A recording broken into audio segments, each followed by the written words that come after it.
ജനാധിപത്യ കേരള കോൺഗ്രസ് ഇക്കുറി ലോക്സഭയിലേക്ക് മത്സരിക്കില്ല.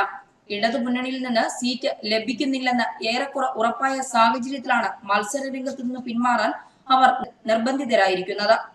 കോട്ടയം അല്ലെങ്കിൽ പത്തനംതിട്ട, ഇതിൽ ഏതെങ്കിലും ഒരു സീറ്റിൽ മാത്രമേ മത്സരിക്കാനുള്ളൂവെന്നാണ് ജനാധിപത്യ കേരള കോൺഗ്രസിന്റെ നിലപാട്.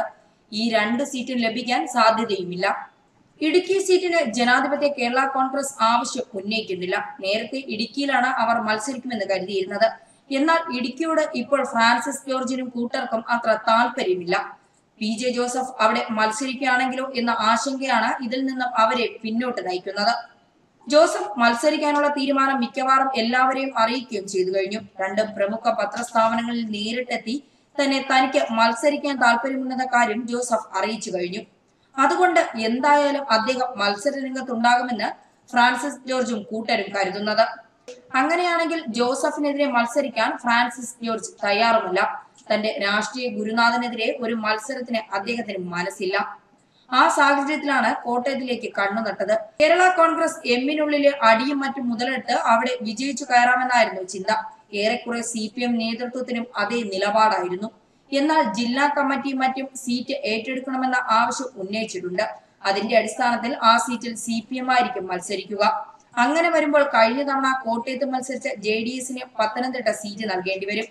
ശബരിമല വിഷയവുമായി ബന്ധപ്പെട്ട് ഏറെ പ്രതിസന്ധി ഉണ്ടാക്കാൻ സാധ്യതയുള്ള മണ്ഡലമായാണ് പത്തനംതിട്ടയെ ഇടതുമുന്നണി വിലയിരുത്തുന്നത്. പത്തനംതിട്ടയിൽ തന്നെ ഇടതുമുന്നണി വിജയിച്ചാൽ ശബരിമലയിൽ സർക്കാരിന്റെയും ഇടതുമുന്നണിയുടെയും നിലപാട് ശരിയാണെന്ന് സമൂഹം അംഗീകരിക്കുന്നതായി വിലയിരുത്തപ്പെടും. അതുകൊണ്ട് ഏത് വിധേനയും ഇടതുമുന്നണിയെ അവിടെ പരാജയപ്പെടുത്താനുള്ള ശ്രമം ഇതുമായി ബന്ധപ്പെട്ട പല കോണുകളിൽ നിന്നും ആരംഭിച്ചിട്ടുണ്ട്. CPM ആകുമ്പോൾ അതിന് തീവ്രത ഏറുകയും ചെയ്യും. അതുകൊണ്ട് സീറ്റ് ഇടതുമുന്നണിയിലെ ജനാധിപത്യ പാർട്ടികളിൽ ഒന്നായ JDS-ന് നൽകാനാണ് നീക്കം. സീറ്റ് JDS-നാണെങ്കിലും സർവ്വസമ്മതനായ ഒരു സ്ഥാനാർത്ഥിയെ കൊണ്ടുവരാനുള്ള ശ്രമവും ഉണ്ടാകും. UDF-ന്റെ സ്ഥാനാർത്ഥി ആരാണെന്ന് അറിഞ്ഞിട്ടായിരിക്കും ഇടതുമുന്നണി സ്ഥാനാർത്ഥിയെ അന്തിമമായി തീരുമാനിക്കുക. UDF-ന് അവിടെ ഹിന്ദു സ്ഥാനാർത്ഥിയാണ് വരുന്നതെങ്കിൽ ഇടതുമുന്നണി ക്രിസ്ത്യ വിഭാഗത്തിൽ നിന്ന് കരുത്തനായ ഒരാളെ ഇറക്കാനാണ് നീക്കം. അത്തരത്തിൽ അവിടെ വോട്ടുകളുടെ ധ്രുവീകരണമാണ് ലക്ഷ്യമിടുന്നത്.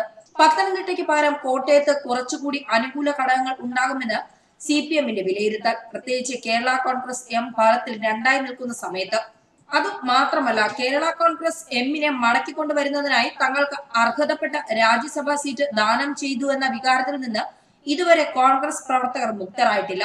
അത്തരത്തിൽ കോൺഗ്രസിലും കേരള കോൺഗ്രസിലും ഉരുണ്ടുകൂടി കിടക്കുന്ന ആഭ്യന്തര വിഷയങ്ങൾ ഉയർത്തിക്കൊണ്ട് കോട്ടയം പിടിക്കാമെന്നാണ് CPM-ന്റെ കണക്കുകൂട്ടൽ.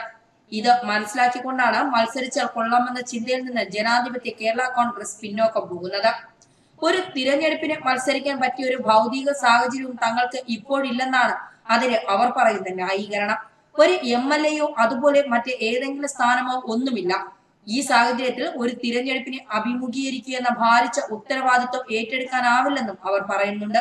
നേരത്തെ മുന്നണിയിൽ എടുക്കാൻ തീരുമാനിച്ചപ്പോൾ തന്നെ ലോക്സഭാ തെരഞ്ഞെടുപ്പിൽ സീറ്റിന് അവകാശവാദം ഉന്നയിക്കരുതെന്ന് ഇടതുമുന്നണി നിർദ്ദേശിച്ചിരുന്നതാണ്. എന്നാൽ സാഹചര്യം അനുകൂലമായി വന്നതോടെ മത്സരിച്ചാൽ കൊള്ളാമെന്ന നിലപാട് അവർ ആദ്യം പ്രകടിപ്പിച്ചത്. എന്നാൽ സീറ്റ് ലഭിക്കില്ലെന്ന് ഏറെക്കുറെ ഉറപ്പായതോടെ ആ പ്രയത്നത്തിൽ നിന്ന് അവർ പൂർണ്ണമായും പിന്മാറുകയാണ്. ഇനി ഇടതുമുന്നണി ഏതെങ്കിലും സീറ്റിൽ നിർബന്ധിച്ച് മത്സരിക്കണമെന്ന് ആവശ്യപ്പെട്ടാൽ മാത്രമേ പാർട്ടി ഇക്കുറി മത്സര രംഗത്തേക്കുള്ളൂവെന്ന് ജനാധിപത്യ കേരള കോൺഗ്രസ് വൃത്തങ്ങൾ വ്യക്തമാക്കുന്നത്. ന്യൂസ് ഡെസ്ക് മലയാളി വാർത്ത.